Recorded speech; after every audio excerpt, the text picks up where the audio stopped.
Let's bring in Republican Congressman from Illinois, Adam Kinzinger. He is a pilot in the Air National Guard and a member of the House Foreign Affairs Committee. What's your take on this? What do you make of that conversation? Well, it was refreshingly honest. I mean, it was the military saying, here's the facts. It was the political establishment saying, here are the questions. You know, we've had a lot of talk in the last few weeks about executive orders and terrorism here at home, and it's a big issue. But the reality is you can either fight terrorists there or you can fight them here. It's the old saying, you may not be interested in war, but war is interested in you. And the reality is we were attacked on 9/11 based out of Afghanistan. This is a war that while we may be tired of waging because it's been a long time, we cannot afford to lose. And the Taliban have the old saying, America may have the watches, but we have the time. And so I think with this new administration, it is important to say we're not going to stick to arbitrary timelines, arbitrary numbers. You know, 8,400 troops was meant to be under 10,000, so it's not 5 figures. It is a matter of what do our generals need to accomplish a mission, which is to make sure we can never be attacked from Afghanistan again. So what does that mean? Committing more resources, going in heavier?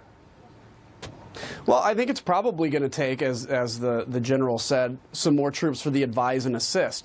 We have adequate footprint right now to kill al-Qaeda where we find them, to take out ISIS pockets where we find it with jets, with special forces and everything else. The problem is, as you're building this kind of new government that's been built for a long time, but they're not used to kind of centralized government, they're not used to the kind of military structure. But keep in mind, Afghanistan military has lost thousands of men over the last year because they're as committed to taking this fight to the terrorists and to liberating territory from the Taliban. So we need to give them the backbone, the train, advise, and assist mission that they need to get their logistics in order and to be able to go defeat the enemy on the battlefield.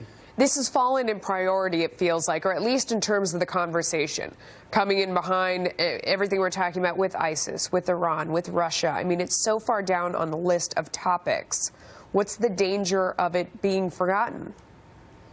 Well, I think there's huge danger in it. You know, as long as we're doing the mission, as long as the president's giving the resource to the military that they need to do this mission, there's no real danger in it falling out of the conversation, except that Americans are unaware of what's going on.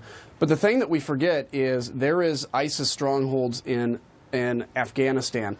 The Taliban, if they come back, will give another opportunity for ISIS, al-Qaeda, to whoever to come in and train and attack America where we exist and in places around the globe and here at home.